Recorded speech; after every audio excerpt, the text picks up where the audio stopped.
Hi everyone, welcome to week 2. I hope you enjoyed week 1. Let's get back to work.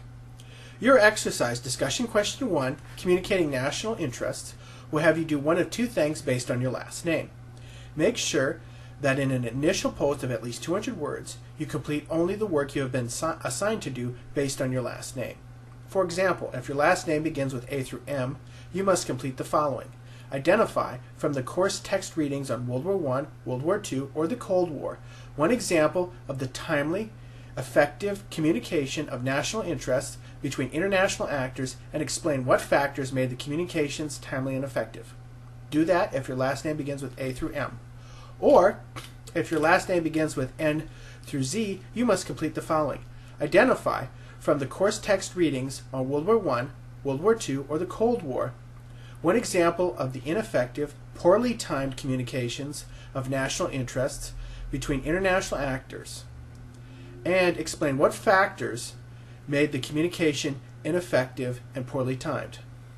Now please read every part of discussion question 2, communicating the national interest, in the instructor guidance for week 2 for information, tips, and examples of initial responses that will help you answer the question. The initial response for this assignment is due by the end of day 3, Thursday, your time zone. Please remember that you must also write 2 follow-up responses to fellow students by the end of day 7, Monday, your time zone. Now in your peer responses, please remember to respond to at least 2 people, and this is very important.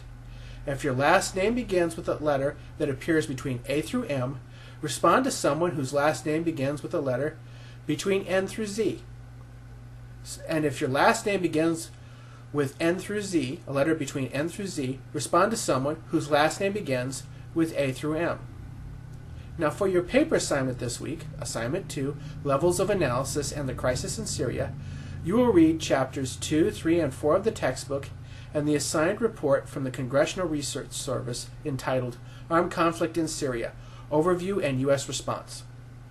After this, find and discuss statements in the report that illustrate the different levels of analysis. If you need a refresher on the levels of analysis, be sure to review pages 5 to 8 of the Now textbook. Also be sure to explain why the statements you selected reflected different levels of analysis. Finally, explain which levels of analysis, the systemic, foreign policy, the domestic, or the individual levels of analysis, provide the best explanation for why conflict erupted in Syria. Now to help you along with this, including getting a refresher on levels of analysis, please be sure to read every section of Assignment 2, Levels Analysis and the Crisis in Syria, in the instructor guidance for week 2. Please remember to complete this assignment by the end of day 7, Monday, your time zone. Also remember to complete quiz 2 by the end of day 7, Monday. Now good luck, and please let me know if you need any assistance. I look forward to working with you.